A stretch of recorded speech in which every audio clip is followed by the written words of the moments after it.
Hello welcome to day 17 of 366 days challenge. ನಿನ್ನೆಲ್ಲ ತುಂಬಾನೇ busy day ಆಗಿತ್ತಲ್ವಾ, ಸೊ ತುಂಬಾ ಟಯರ್ಡ್ ಆಗ್ಬಿಟ್ಟೆ. ಸೊ ಚೆನ್ನಾಗಿ ರೆಸ್ಟ್ ಮಾಡ್ಕೊಂಡು ಡೇನ ಒಳ್ಳೆ ಕಾಫಿಯಿಂದ ಸ್ಟಾರ್ಟ್ ಮಾಡಿದೆ. ಹಾಗೂ ಡೇನ ಪ್ಲಾನ್ ಕೂಡ ಮಾಡ್ಕೊಂಡೆ. ಇದು ನನ್ನ ಓನ್ ಪ್ಲಾನ್.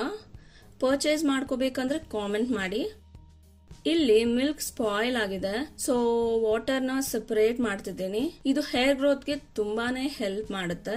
ಇದು ಚಿಕನ್ ಸೂಪ್ ನಿನ್ನೆ ನಮ್ಮ ಕೋ ಸಿಸ್ಟರ್ ತಂದಿದ್ರು. ಟೇಸ್ಟ್ ಮಾತ್ರ ತುಂಬಾ ಚೆನ್ನಾಗಿತ್ತು. ನಂತರ ಕ್ವಿಕ್ ಆಗಿ ಡಿನ್ನರ್ ನ ಪ್ರಿಪೇರ್ ಮಾಡ್ಬಿಟ್ಟೆ. ರಾಗಿ ಮುದ್ದೆ ಮತ್ತು ಹಿಟ್ಕಿನ ಬೇಳೆ ಎಗ್ ಕರಿ.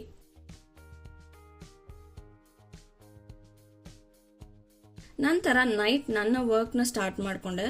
ಏಕೆಂದ್ರೆ ಡೇ ನಲ್ಲಿ ಸ್ವಲ್ಪ ಕ್ಲೀನಿಂಗ್ ಅದು ಇದು ಇತ್ತು, ಆದ್ರಿಂದ ನನ್ನ ವರ್ಕ್ಗೆ ಟೈಮ್ ಸಿಗ್ಲಿಲ್ಲ. ಸೊ ಇವತ್ತಿಗೆ ಅಷ್ಟೇ. See you in the next vlog.